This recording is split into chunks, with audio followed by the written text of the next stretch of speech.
Thank you, everyone, very much for coming today for services. We're going to begin today, which is Bodhi Day, the celebration of the Buddha's enlightenment. We will begin today with silent meditation, the same as the Buddha did himself, seated under the Bodhi tree. And then I will give a brief sermon about Bodhi Day, and then we will begin service. So please place your hands in Hokai Toin, Cosmic Realm Mudra. And just put your hands in your lap and in an egg shape. Put your right hand, left hand, thumbs touching. There you go. Sit towards the front of your chair. Put your feet flat on the floor. In line with your thighs. Good. Sit up nice and straight. Roll your shoulders back. Tongue in with your mouth. Roshin Yoga.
So Bodhi Day, the Buddha's Enlightenment Day. I think the first thing that I need to do is kind of put it in context to our own lives. Siddhartha Gautama was born a prince in a small kingdom in Nepal. He, through his own observations, identified that the things that are common to all human beings are birth, old age, sickness, and death, and that these problems were common to us all. And this bothered him, it vexed him greatly, because he thought about, if you want to kind of shut the door, it bothered him greatly because he thought about his parents, his mother and his father, And he thought about his wife and his soon-to-be-born son. And regardless of how wonderful his life had been up to this point, it wouldn't always be like that, and this really bothered him. In the process of going out with Chunda, Kampaka, his horse and his attendant, and seeing the nature of humanity, that all beings grow old, all beings know sickness, eventually all beings know death. But in the process, he also saw a mendicant, someone who was trying to transcend that path. So he thought, aha, this is what I'll do. I will try to find the reason for life, so to speak. Why am I here? Where we all go at times. So what I want you to imagine is where he was at that first day. That day after he renounced everything and cut his hair. The day after he put on the white robes. The day after he decided to give up everything he'd ever known, all the comfort of his life. I'm sure that as he enters this life and he shows up amongst all of these mystics and yogis of the time period, all striving towards something, some sort of spiritual something that none of them could really give voice to. I'm sure he could even feel the weight of the earrings and the jewelry that he had once had. I'm sure you could still see the sheared nature of his hair that he had grown his entire life. And so here he comes, and there are all of these yogis and accomplished ascetics. Where do I start? You know, I know that I want to find the nature of the universe and this whole concept of breaking the cycle of birth and death, but how do I start? Where do I start? This is the place that we've all kind of come to at different points in our life. What do I do now? Where do I go? So initially, he chooses a teacher, the closest one at hand, so to speak. And I think that sometimes we all do that. We choose the practice that is closest to us, or most familiar to us, or just most available. So he began studying with various yogis and doing these austere practices, some of which included building a giant circle of fire and sitting in the middle of meditation. Some involved yoga, intense practices that the practitioner would deny themselves of all sorts of things. Sleep, comfort, food, all of these things. And this is what the Buddha does for 6 years. And at some point during that 6 years, it dawns on him, I am no closer to finding out the nature of suffering as I was before. In fact, I'm more confused because all of these austere practices I've done haven't done anything to tame my mind, which is really the thing that I just can't seem to wrap my brain around, so to speak, that I can't seem to come to grips with. It's my mind. It's always changing and moving, no matter how much I sequester myself away from others and contemplate the nature of the universe, no matter how much I deprive myself of physical comfort in order to transcend, I'm still stuck with my mind. I can't seem to get rid of it. So this is the point where the Buddha comes. And he decides to sit in meditation, to really understand the nature of mind. And he finds a very uncomfortable rock, sits next to a river, and stays there for several years, just sitting in meditation. Again, in the process, he is starting to realize that he is no closer to his goal even then. Now, there are various parables about what shook the Buddha out of his complacency, his comfort, towards change. Some would say that he came to his own realization. Some would say that he heard a boatman come past, and there was a sitar teacher, and he was teaching his student how to play the sitar, the guitar. And he said to his student, if the string is too tight, it will snap. Too loose, and it will not play. It must be just so.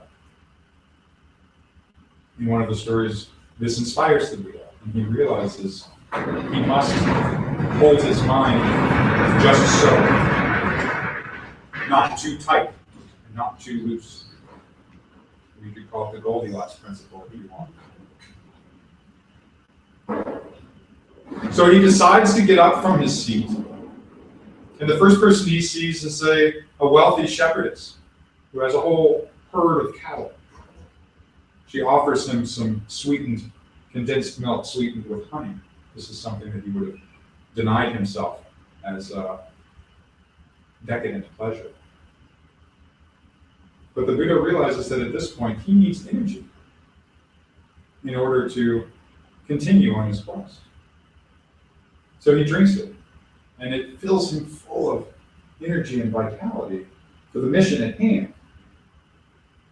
He returns to the area where he was meditating, and he chooses to sit under a peepal tree, a bodhi tree, Ficus religiosa, just like the one we have here, the religious ficus, the spiritual ficus. And he sits down and he takes a mat of grass and creates a soft seat for himself, because he realizes that depriving himself of the comfort is just pushing him farther from the goal. He's not able to really delve into what is important. What is the origin of mind? Who am I? So with energy from the food and a comfortable seat to meditate, he starts looking at the nature of mind. Who am I? What is I? And what the Buddha realized was we have to find these things out for ourselves. Anyone telling us it isn't going to sink in. Our conception of God is based on our limited conception of ourselves. We just think of a more powerful version of ourselves. The Buddha was willing to even tempt the concept there is no God, just to see. He was a scientist in the end, not trying to take things just because his culture told them they were so. But he put them to the test. He realized he had to be a light unto himself. He was his own salvation in this sense. He had to take the time to look. The unexamined life is not worth living. I think that's a famous quote. I don't even remember where that's from. But he understood that he himself had to do the work.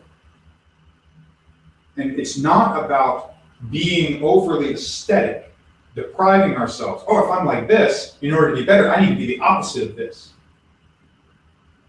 Right? That's not it. The Buddha realized that you have to come to grips with yourself and who you are. To realize that there may be an I, but there's no I am. Right? I am this being, but I am God. A part of everything. Right? So, part of what this path is realizing that in our efforts of daily life, we need to be just so. Not too tight and not too loose. This is the difficulty of the middle path. It's so much easier to go to an extreme. Right? But how do we figure out what the middle path is? There's not somebody standing there whispering in your ear telling you what the rules are. Buddhism doesn't exactly make it super laid out exactly what you're supposed to do. Which is why we have our practice. What Nichiren Shonin realized, and Grandmaster Tien Tai and Miao Lei and Qi, was that when the Buddha talked about the cyclical nature of everything, that everything comes into existence, changes, evolves, comes back into existence, that Buddhism was the same, and that thousands of years after he passed, there'd be a time period when people would be like, what is it that Buddha guy said? Like, it's been a long time since he's been around. Mappo, the latter age of degeneration is what we call it. We live in a fast-paced society where we don't have a lot of time to sit down and do the same thing that the Buddha did, right? To really poke our fingers in the wound of God, so to speak, and really test, like Thomas from the Bible, whether or not it's all true. So the Buddha realized that at that point, there are things that we would have to take on faith. That we would not have the patience to sit in meditation like we used to, or deprive ourselves of the things that austere practices do. And so we live in a society where everyone's looking for a magic answer, a magic bullet to fix everything. If I just have that, I'll be happy. So Nichiren Shonin sees this in his time period in the 1200s in Japan as well, and realizes that the Buddha gave us the tool in the Lotus Sutra. The understanding that the teaching of the Buddha is really about faith. Faith in the better nature of all beings, that all beings are equal, that all beings have the infinite capacity to achieve their highest potential or their lowest, depending on their own actions. That this land that we live in is heaven or hell, depending on how we behave, and think, and view, and what we do to change it. The Buddha said, all we have to do is hear even a syllable of the Lotus Sutra, and we are assured of eventual enlightenment. But what is enlightenment? Enlightenment is the understanding that all things change. All beings have the same infinite capacity for good and ill. But it is only through their own effort that they are able to attain their potential. Which means that good intent is great, but you need action to back it up. So in the end, if you want to be a Buddha, act like one. Do you mind just going to stop in the door a little bit? Act like one. Be benevolent. Have more compassion. Be like the Buddha, and don't just look at people as outside of yourself, but view them with love of the Buddha, which is the love of the father who accepts even the unruly child, regardless. The love of the teacher who loves the unruly child, but makes them act and behave. And then the love of the sovereign who loves everyone, and it sometimes have to understand that one unruly child may have to be sacrificed for the sake of all the others because of their own cause and effect. And that doesn't mean they're not loved, but it means that they have to accept the consequences of their own cause and effect.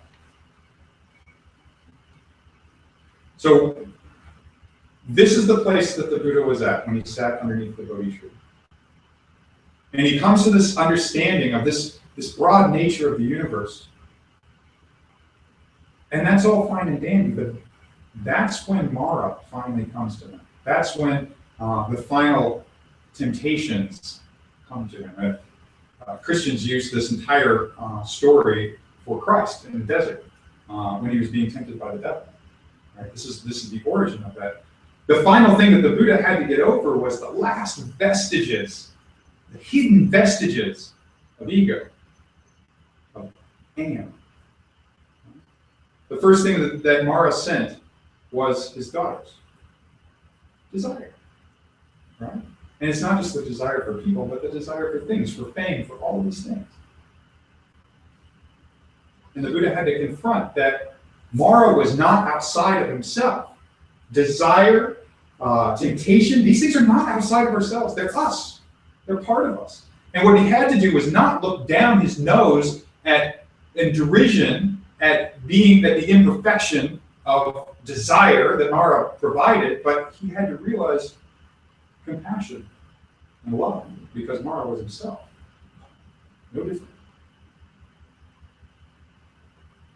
The final test was when Mara sends the hordes of angry demons and soldiers to attack the Buddha symbolically.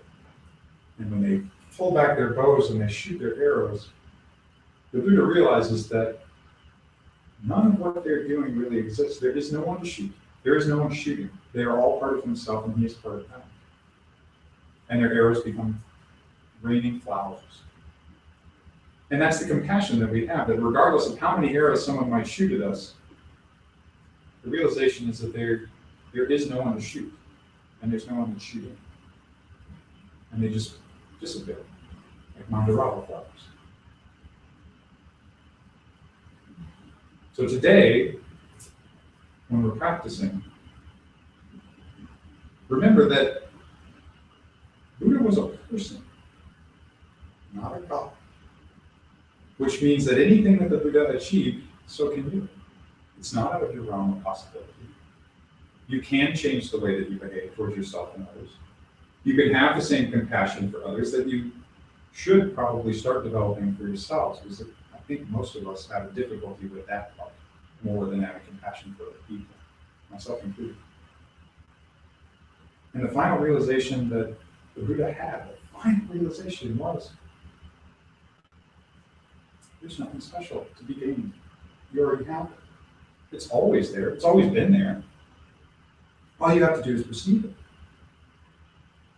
At what point do we find enlightenment? We find enlightenment when we are first introduced to the Dharma, when our candle is first lit. And our entire lives, all of our efforts, all of our pain and suffering and attachments and such, they're the fuel of our candle. And that candle will continue to burn, and we will continue to grow. And enlightenment is not a place a thing to gain, it's a place to be. And we're enlightened the whole time, from day one, from the day that we realize that our suffering is on us, that we are our brother's keeper. Then it just becomes more nuanced, and it grows, and it deepens. But it's the same enlightenment at the beginning as it will be at the end when it's extinguished for all of us. And what the Buddha admonishes us to do is to turn the wheel of the Dharma, is to take that lit candle and light another candle. And that lighting those candles is what changes the world. It's what enlightens the world.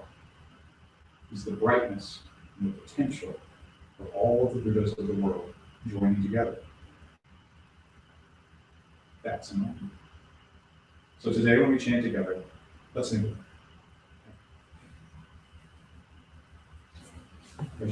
it. So we'll end with a little silent meditation while Kaishin is lighting the charcoal for services.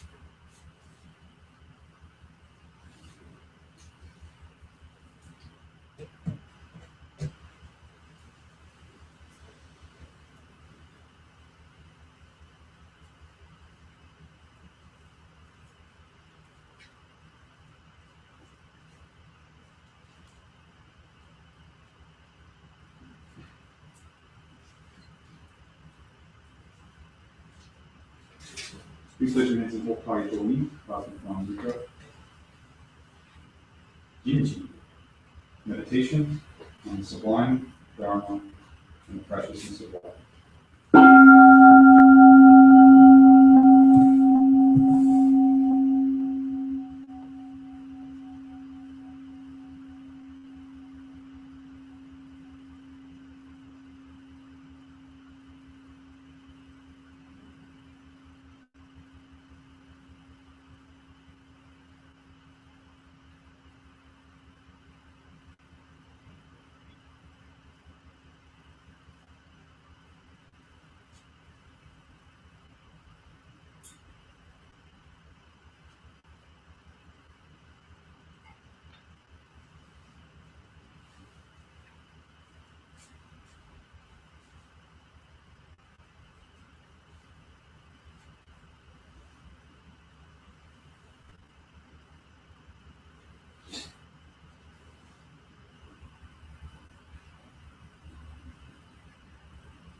Ojoge.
Amborai.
Ujorai.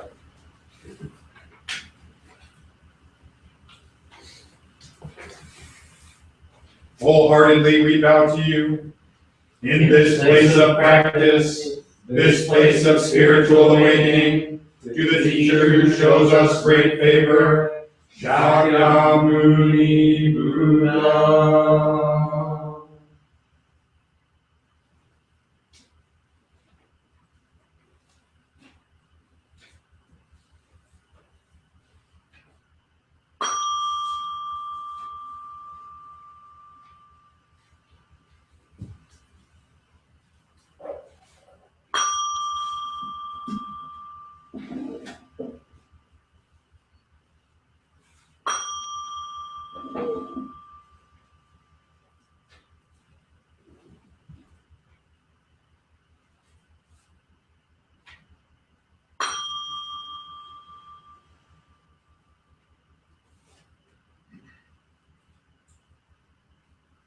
Jokobe.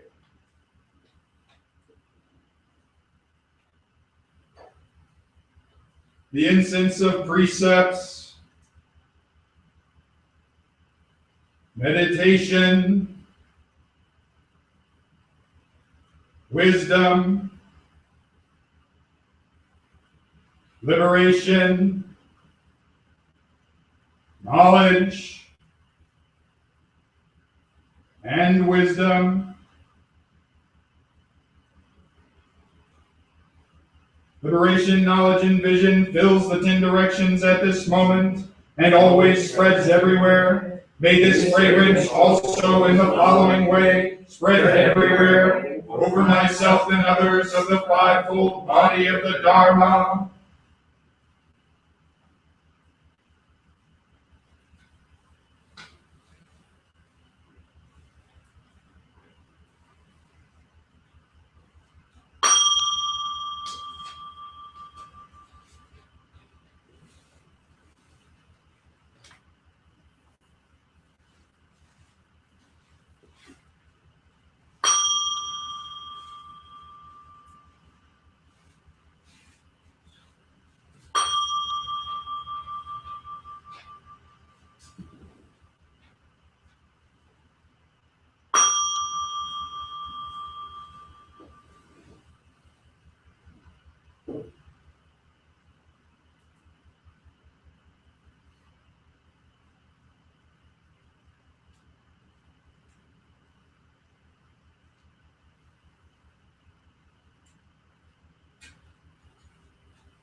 Kirisange, flower offering.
We most humbly reflect on the life of Siddhartha, the prince of King Suddhodana of Kapilavastu in central India, who observed aging, sickness, death, and that all conditioned things are impermanent, and who then sought for the wondrous goal of emancipation. Then one day he left his home when he was 19. From that time on, he made great efforts in seeking the way by visiting spiritual sages and taking up ascetic practices for 12 years. However, these methods could not resolve the problem of impermanence and suffering. Upon reconsidering, he sat on Vajradharma throne under the Bodhi tree at Uruvela near Bodh Gaya by the bank of the Naranjana river to meditate and enter Samadhi. This happened when he was 30. Although King Mara used various forms of temptation and intimidation to hinder his efforts, he was able to overcome them all. He considered the Four Noble Truths, the Eightfold Path, and dependent origination, both backwards and forwards. On the dawn of December 8th, at the first light of the morning star, he attained complete perfect awakening. How can we praise him enough? How can we praise him enough? Honor be to the eternal Buddha Shakyamuni, our original teacher, who attained awakening in the remotest past.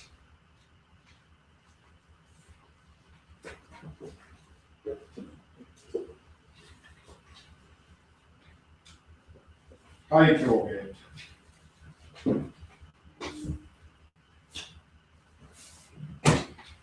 Please turn to page 7.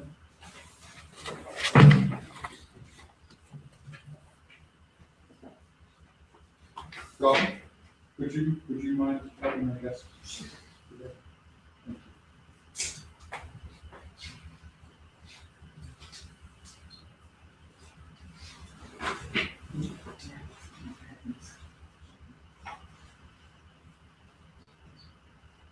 So we'll start with convocation, page 5.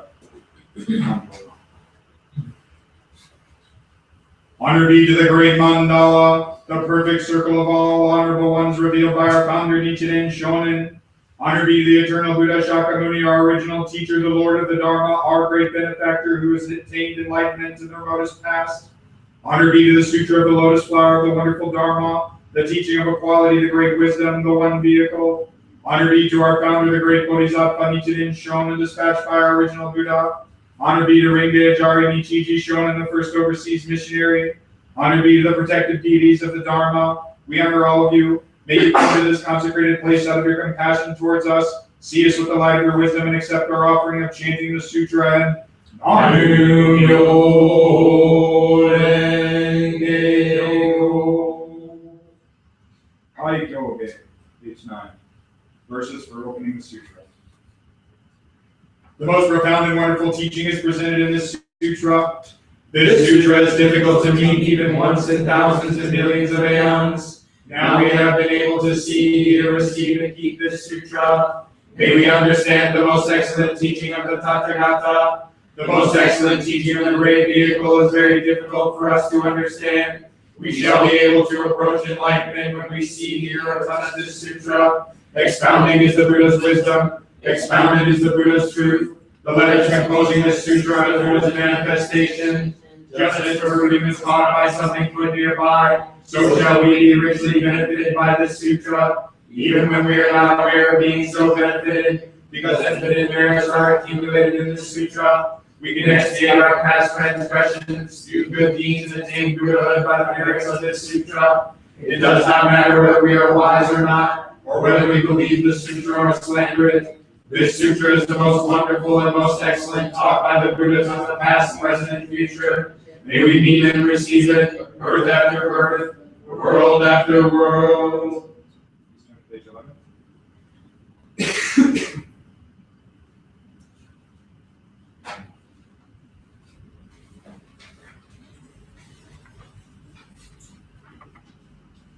Renge Kyo, Oben Kondai ni, Niji se san kyusan nayang kyo ni ki o shari masu shoku shi e jin jin ryo so shi e man 난게 난유 이사이쇼 야규지 우주조르노리 조리샤라 우주조 신문 야르센만 너무주조 우주신요조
Please turn to page 35.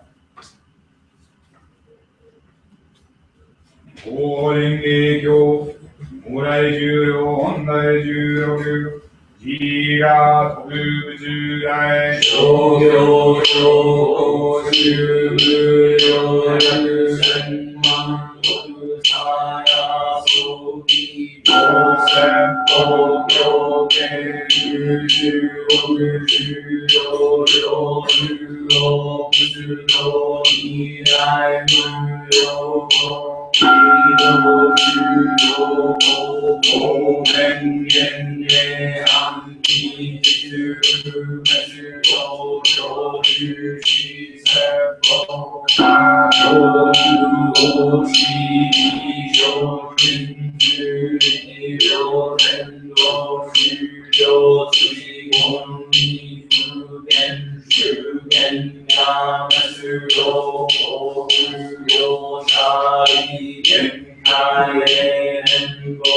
一手阿斯罗心是有一心不可失去一定让一心有缘不是不计上心有一家就是走是有之身他一都是有在西之那是你有本你有本是那是那是有不是有有心有下下有地是地三是有有梦心安尼拉但是有大天说是有是在有苦海口不离变心有手还是有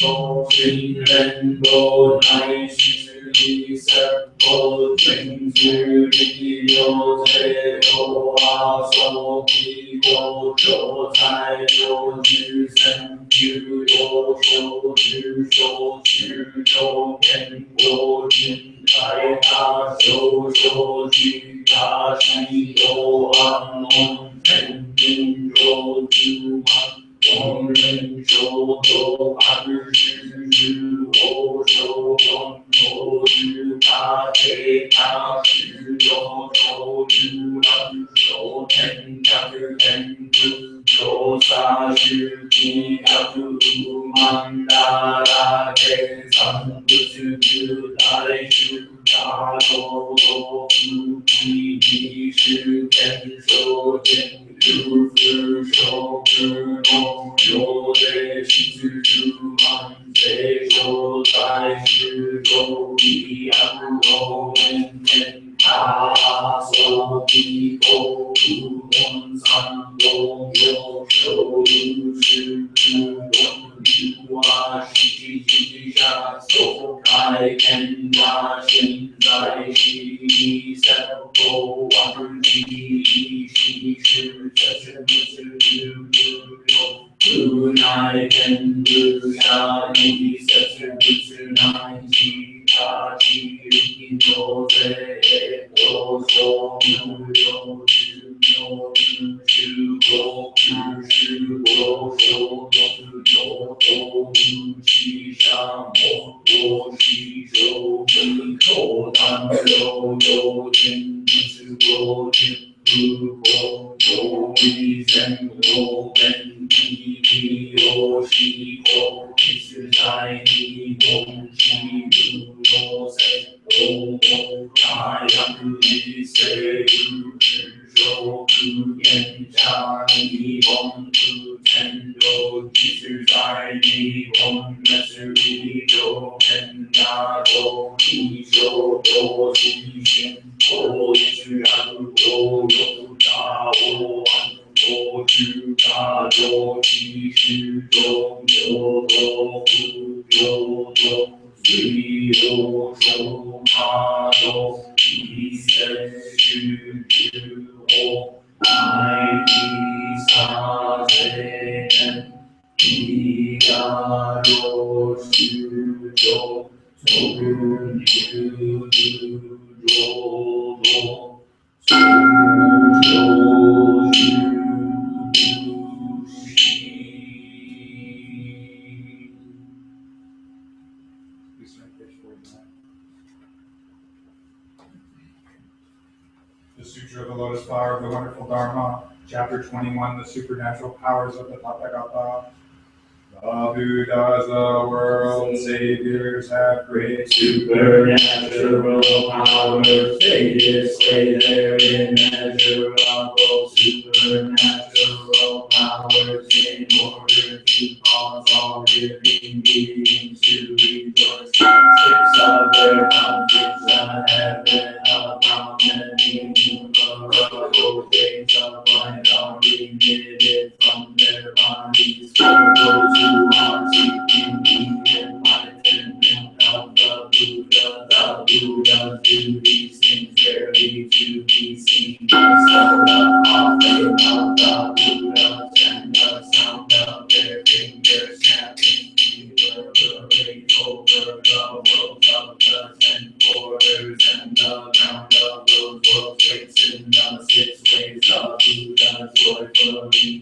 where there is measurable supernatural powers because the bodhisattvas from underground bow to keep this sutra after my extinction. Even if I praise for innumerable kalpas, the keeper of this sutra, to whom it is to be transmitted, I cannot praise him highly enough. His merits are as limitless, as infinite, as boundless as the skies of the worlds of the 10 quarters. Anyone who keeps this sutra will be able to see me. He also will be able to see many treasures. The Buddhas of my replicas and the Bodhisattvas whom I have taught today. Anyone who keeps this sutra will be able to cause me to rejoice. He also will be able to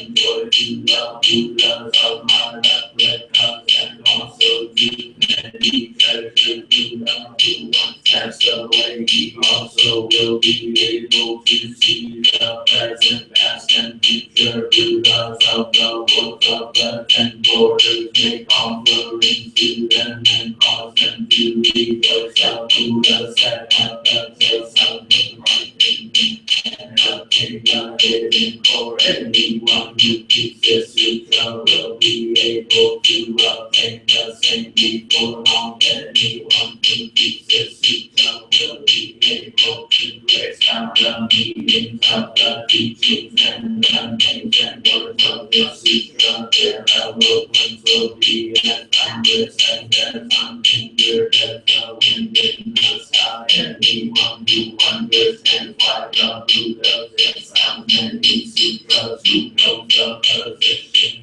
of this sutra in the series of sutras, and who expounds it after my extinction according to its true meaning, will be able to eliminate the darkness of the living beings of the world, where he walks about just as the light of the sun and the moon. Even in also darkness, he will be able to cause innumerable bodhisattvas to dwell finally in the one vehicle. Therefore, the man of wisdom who hears the benefits of these merits this sutra after my extinction will be able to attain the enlightenment of the Buddha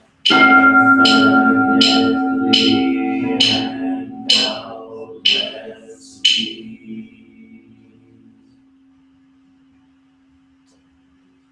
We'll now read the soul cleaning, entering Shaman's instructions, entitled Opai Gisho, the true purpose of the Buddha's birth.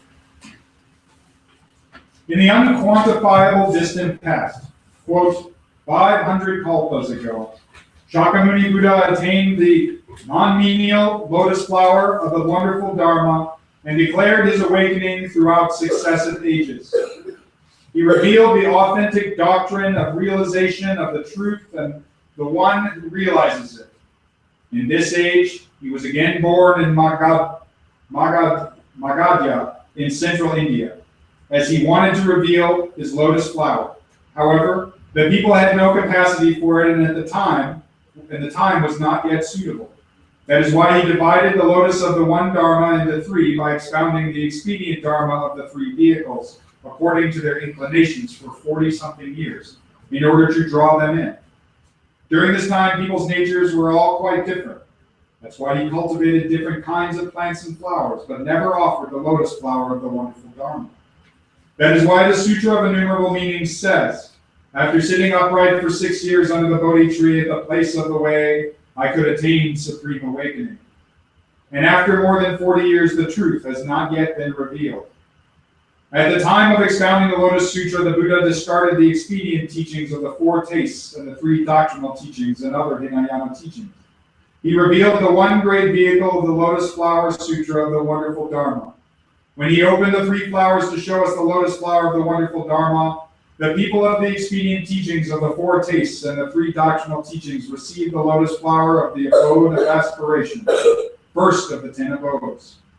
Finally, he revealed the lotus flower of opening the near and revealing the far, so that they could go on to attain the fruition of the second, third, and 10th of the abodes, and ultimately proceed onward to the preliminary awakening and supreme subtle awakening. Now we chant the old Namu.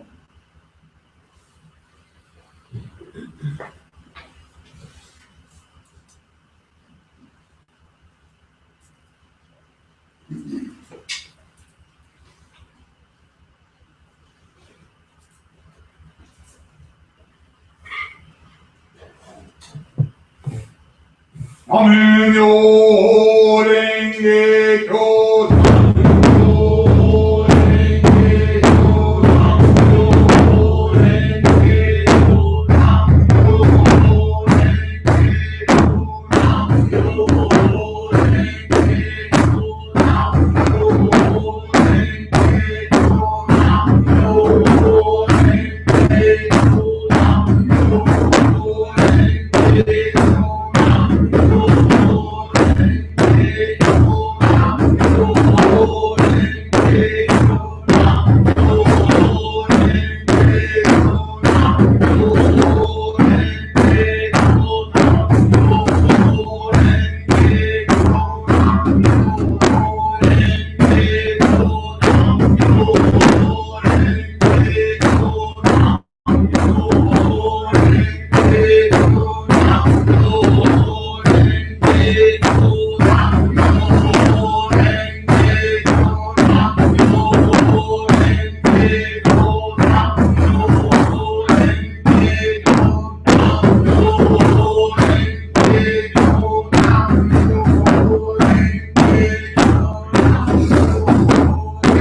Please turn to page 64.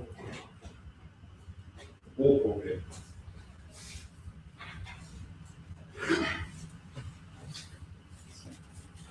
기도난지 야유산지 자가소그 관계 소주야유는 요대시는 조주조 세소그유묘 세소그조진 세묘니카요 스다사시 소그무조 무주로 모오라이세 소그지시교 대신무시 주진된 우주매주도 노노개고기 대도진 세겐지 오그에게 도주를 세수리 살겠는 가오로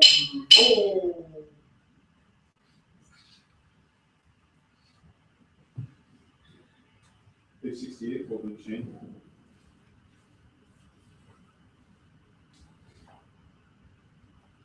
I am a link in Lord Buddha's golden chain of love that stretches around the world. I must keep my link bright and strong. I will try to be kind and gentle to every living thing and protect all who are weaker than myself. I will try to think pure and beautiful thoughts, to say pure and beautiful words, and to do pure and beautiful deeds, knowing that what I do now depends on my happiness and misery. May every link in Lord Buddha's golden chain of love become bright and strong, and may we all attain perfect peace. Now I read the head full for prayer.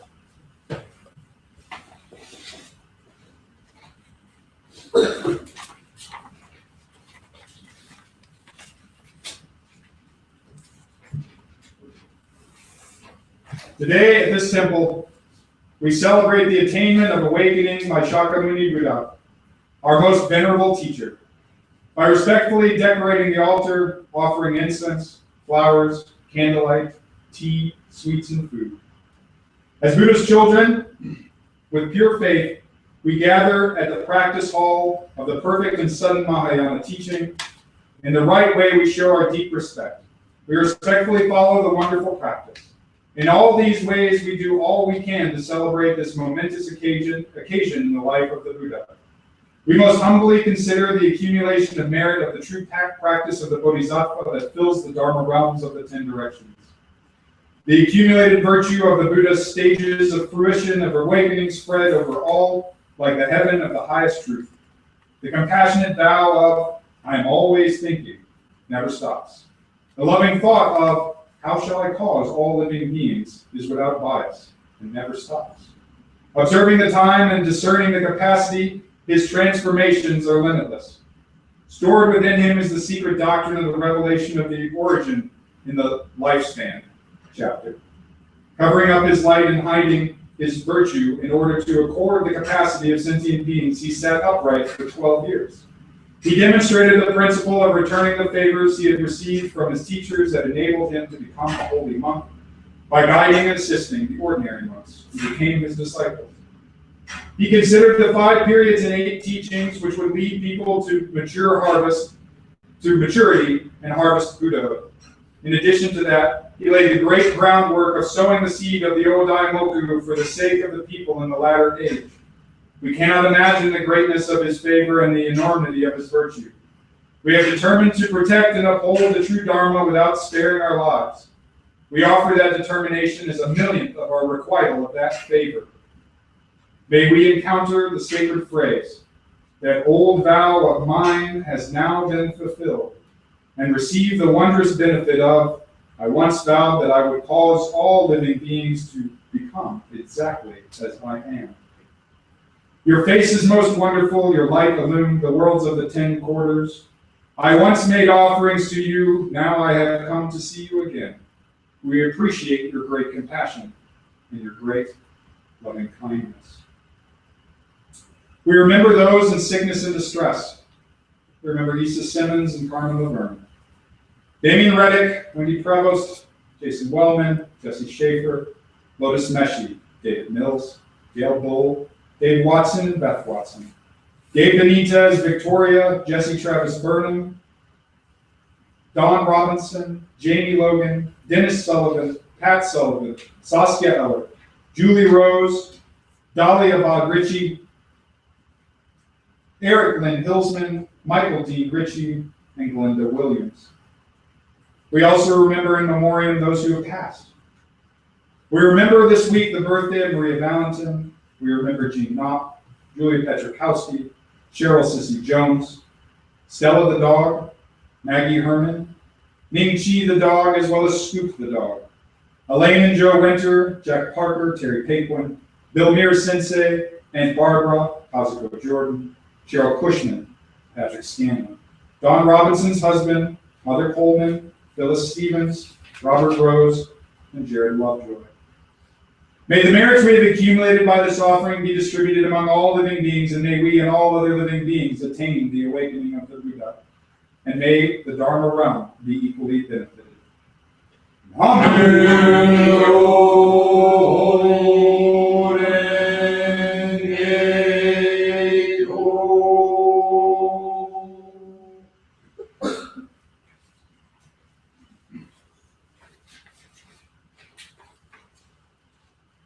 Shido. The four initiating vows.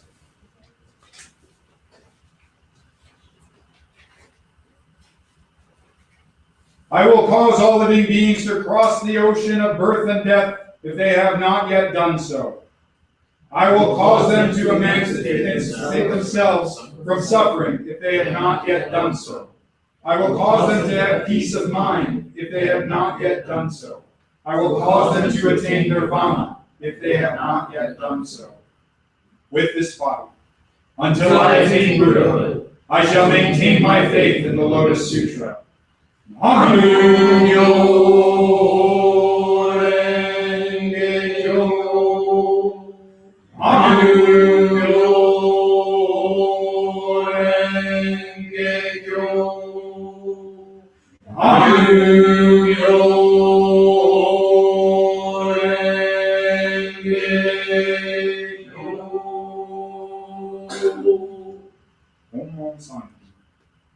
Honor be to the eternal Buddha Shakyamuni, our original teacher, attained in awakening in the remotest past. Honor be to the Sutra of the Lotus Flower of the wonderful Dharma, the teaching of equality, the great wisdom, the one vehicle. Honor be to our original teacher, superior practice, our founder, the great Bodhisattva Nichiren Shonin. Do so.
Venerable ones, remember us. Be where you like and come again out of your compassion towards us. Please place your hands and hold Kaya Join, Cosmic Form Mudra. We end as we began with silent meditation on the sublime nature of the Dharma and the deep preciousness of life.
thank you all very much for coming today. Wonderful to have you chant with us. It was wonderful to celebrate the Buddha's enlightenment with each of you. I hope that you will all take this week and practice. It's one thing to have the Buddha's Dharma intellectually. It's another thing to actually put it into actual real practice for all sentient beings, which is our goal. Thank you all very much, and then thank you all at home for joining us today for services. Later, we will get the chairs put away, and then we'll take our Sunday picture for Bodhi Day, and then we will have some nice refreshments. Thank you all very much.